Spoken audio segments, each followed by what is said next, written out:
Good afternoon, everyone, or good morning, wherever you happen to be in the world today. This is the weekly Purple Penny coin news video. My name's Mark. My wife and I, Catherine, run the Purple Penny, which is a small coin shop in the northern suburbs of Adelaide in South Australia, which, those of you not from Australia, South Australia is in sort of the middle and the bottom of Australia. I've forgotten to do my post today telling you what the video is about, because I've been fluffing around with the camera this morning trying to sort out some technical issues, and I think I've got them sorted out. That horrible flicker from last week is missing, which is fantastic. So last week was actually pretty quiet in the shop, and I think that's because the COVID situation here in Adelaide is very fluid at the moment, and retail all across the city is quiet. The centre of the city is very quiet. People are a bit hesitant about going out, so for us, we see that as a positive. It allows us to get on top of lots and lots of jobs. Catherine has been working hard getting things shipped out as usual and knocking off a whole pile of jobs that she has had sitting around waiting for time, and I spent a significant part of last week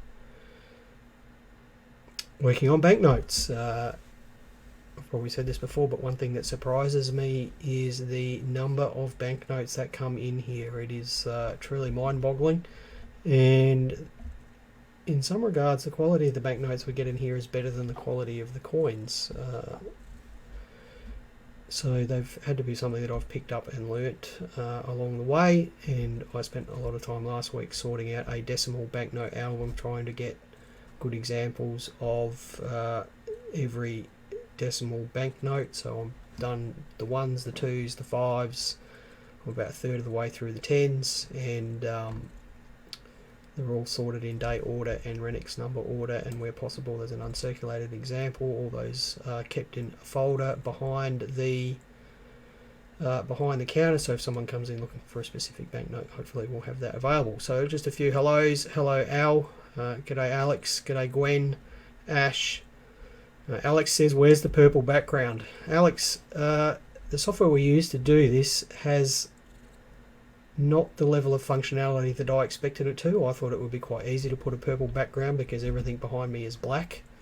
Turns out it's not so easy, whereas you can do that easily enough in Zoom and Microsoft Teams and things like that. But I will try and work something out. My brother, who's in the camera game, said I need a back light on the purple background behind me here. There's that purple background behind me there. He said you need some backlights on that to bring that colour up.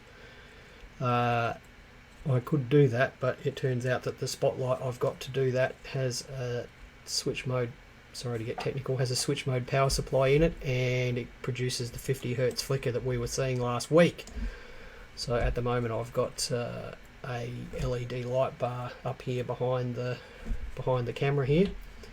Yeah, the lighting does look a bit better today, but you can see my face a lot better, which is never a good thing. Right.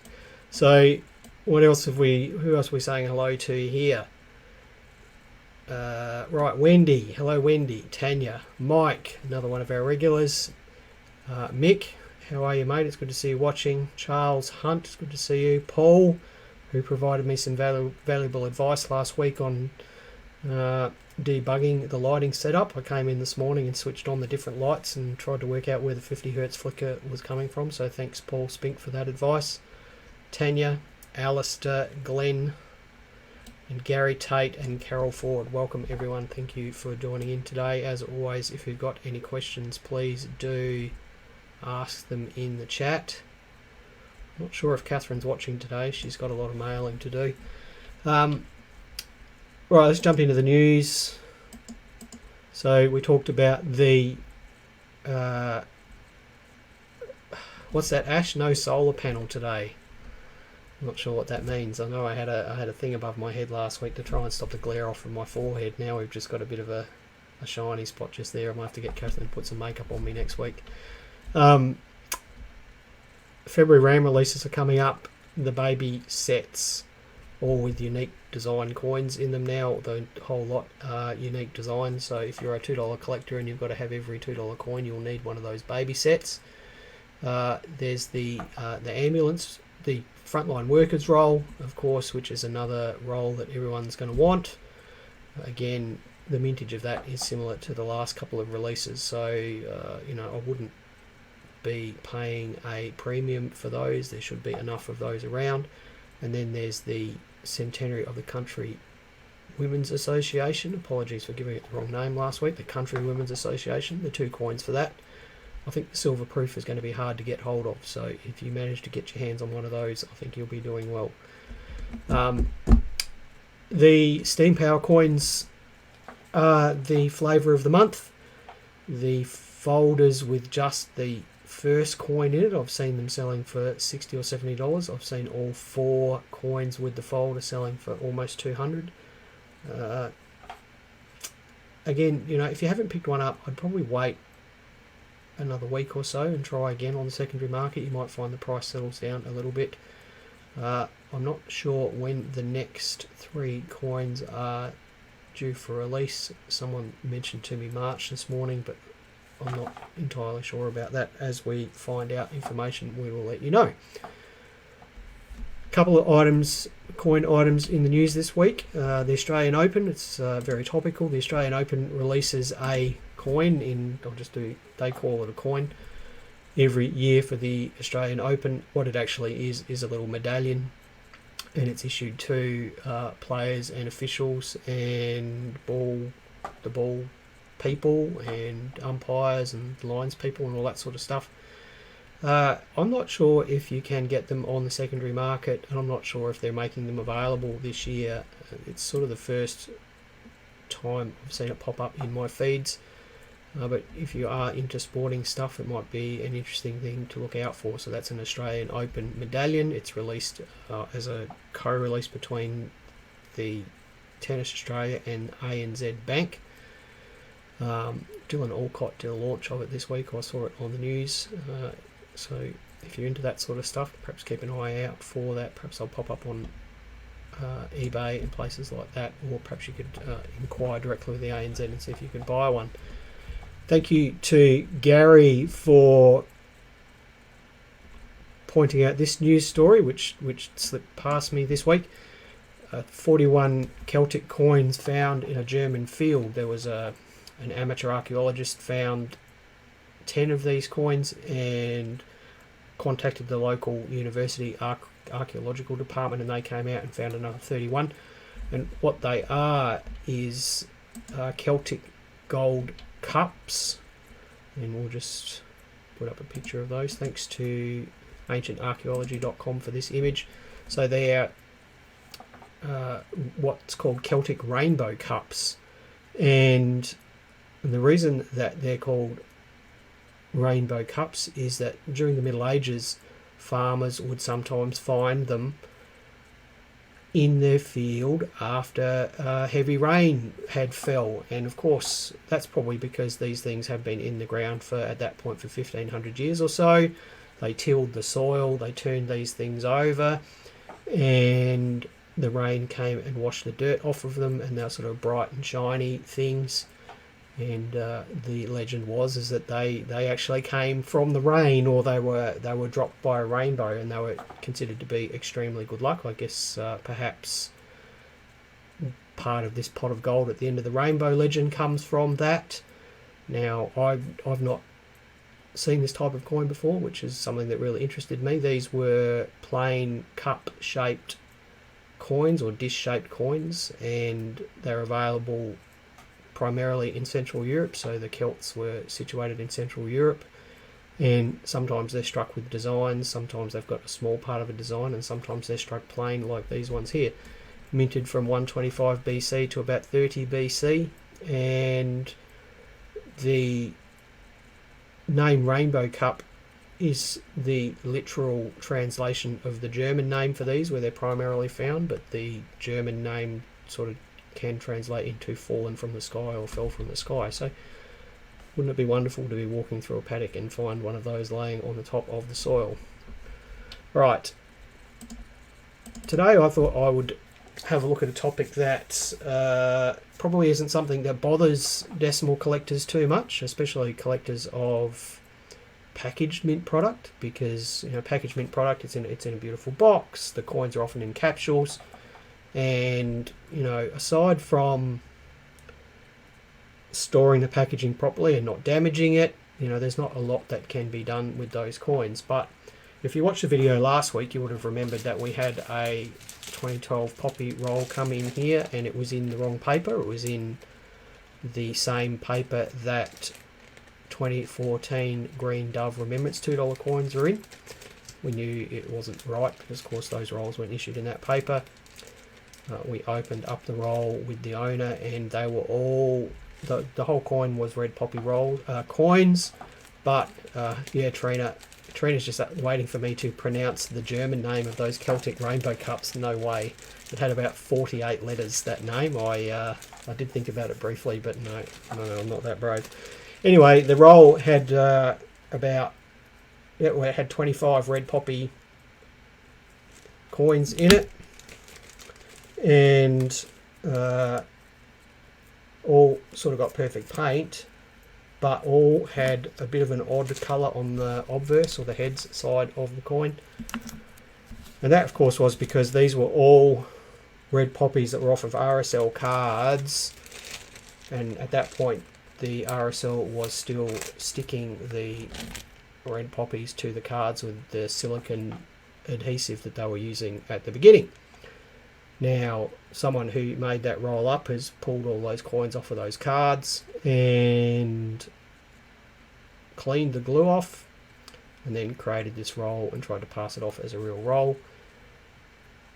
And I guess what was interesting about it was that this is one of the very few coins in the decimal series. If you're collecting sort of mint product, modern mint product, this red poppy is one of the very few coins that cleaning can be a problem, because they were just issued in the RSL cards, and they were either glued to the card or stapled to the card in the little baggie like that.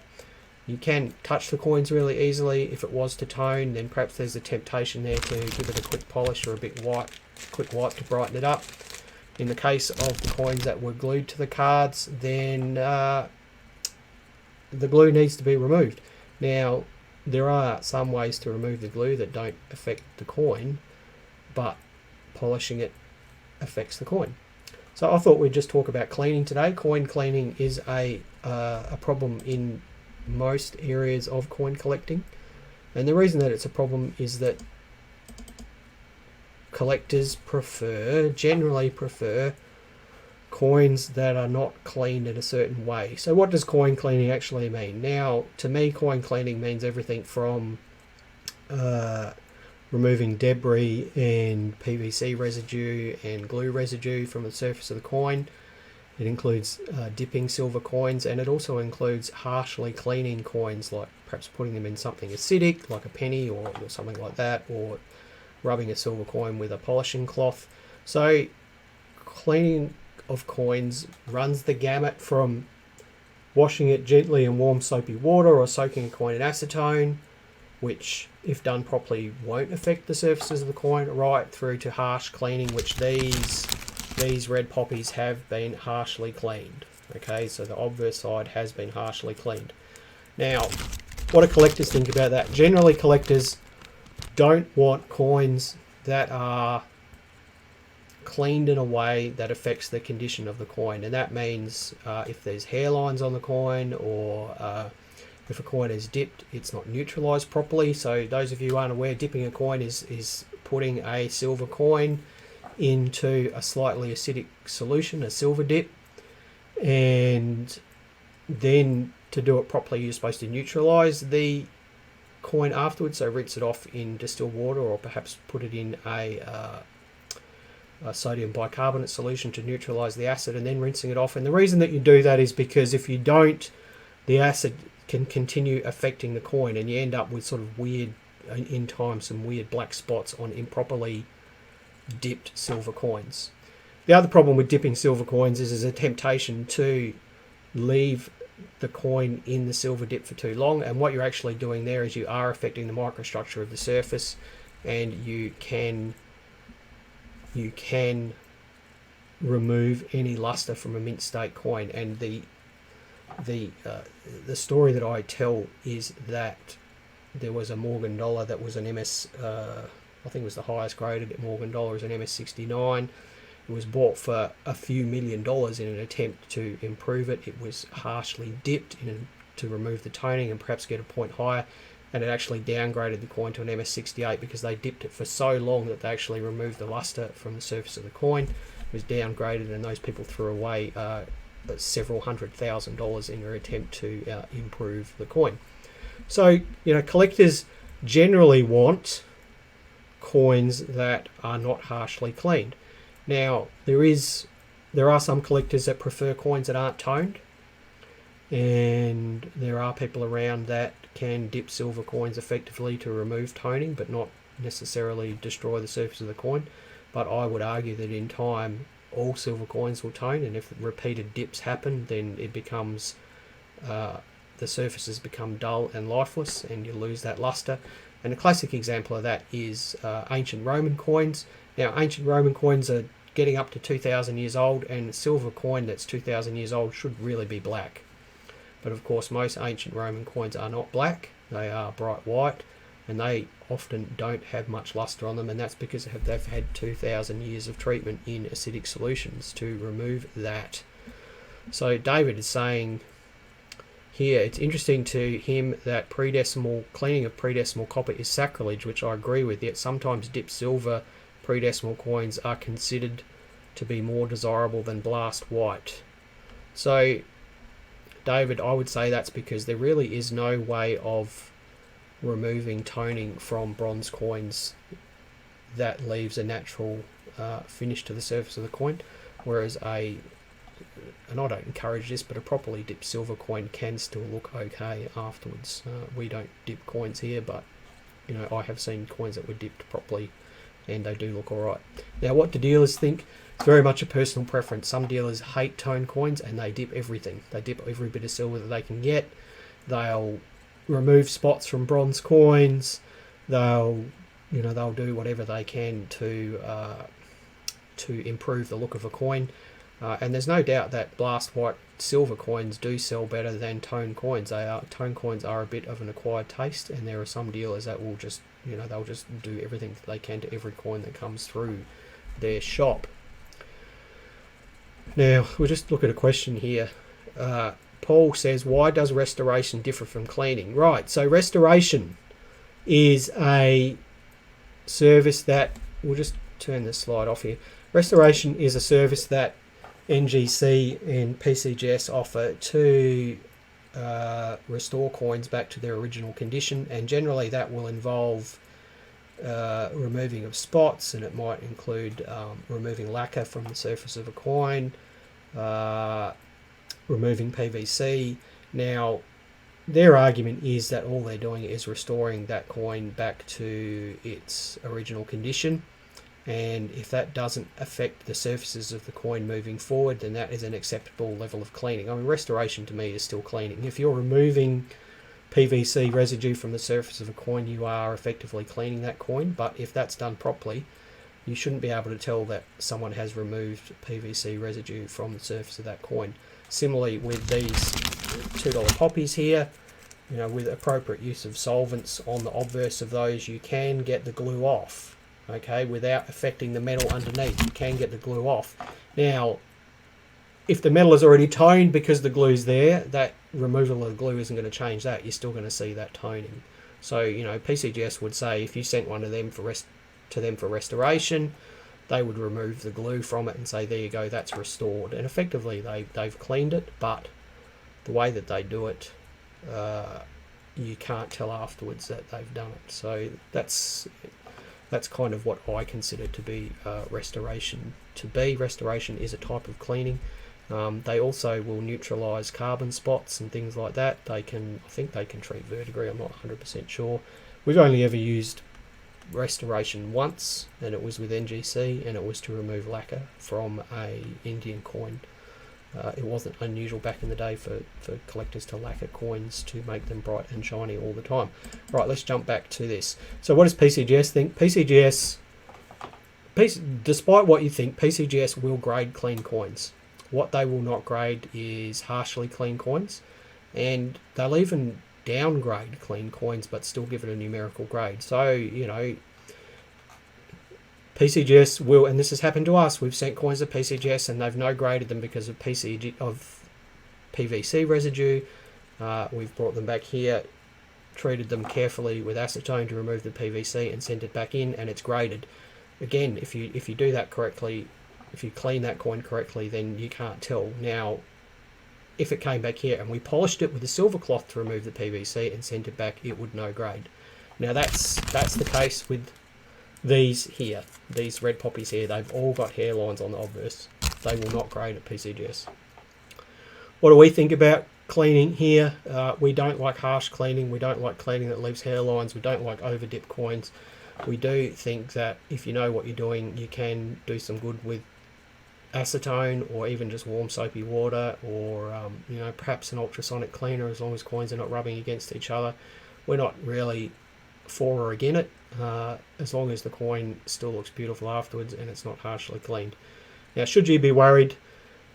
If you're collecting raw coins, and by raw coins I mean coins like this, then yeah, you should be worried. You should learn the fundamentals of how to pick if a coin is cleaned, and probably look for, the number one skill is to look for hairlines, because harshly clean coins generally have hairlines on them, and hairlines are put there by a cloth or a silver polish or rubbing it against your shirt or whatever it happens to be. Picking hairlines is a really great skill to have. Right, Wayne, placing coins on aftermarket printed cards, e.g. print poppy coronations. Wayne, I think that if the capsules that they're stored in, the coins are stored in, they're handled properly before they're put in the capsules. If they're all archival safe, then that's fine. We had a collection come in a couple of weeks ago that had a bunch of C Mint Mark coins, where the gentleman had removed the coins from the little mini caps that were on the C Mint Mark cards, and he'd put them in third-party capsules that had sort of like a rubber ring system inside of it, and they'd all toned. So yeah, it's okay as long as everything is stored properly. Aluminium bronze is very reactive, so you need to be careful what you put it in. You can't touch it on the face because fingerprints will tone and be there forever. Right, let's just have a look at these at spotting hairlines. Now, what tool do you need to spot hairlines? There's really three things that you need. You need an eyeball, you need one of these, a loop. Now, I've got a illuminated loop here. It's got an LED in it. You don't need an illuminated loop, but if you don't have an illuminated loop, you need a point light source like a lamp or something like that, and then obviously you need a coin. And basically the process is to put the coin in your hand like this. We might just swap here, sorry, I'm left-handed, so put the coin in your hand like this, examine it through the loop with the light reflecting down onto the surface of the coin, and then you want to rotate the coin around through all the different angles and all the different angles of light. Now, why do you want to do that? Because hairlines often, if they're faint, are very hard to see, and you need to rotate it around until the light hits the coin at a certain angle, and then the hairlines will pop out and they'll be visible. So these $2 coins here, for example, they are lightly hairlined, and at first glance you can't see it. You can see that they're a little bit toned, so you know they've had the glue on them. But you can't see the hairlines unless you look at them at exactly the right angle. Now, to try and explain that to you all today, what I did was I actually took some images of a $2 coin, and hang on, we'll just go back and just bring it up here to the correct slide. So there's a bunch of images here of this $2 coin.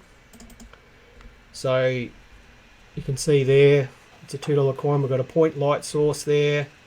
Can't see anything wrong with that coin. So this is a light from the top left. And imagine that we're rotating this coin around in our hands. So now we've got the light from directly above the Queen's head. There's still nothing obvious there.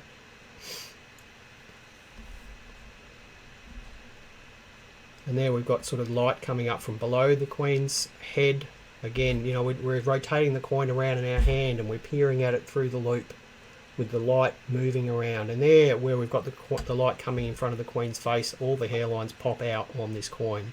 And if we zoom in the next slide, you can actually see the hairlines clearly running across the Queen's neck. So whoever's wiped it has wiped it in one direction, and that's fairly typical.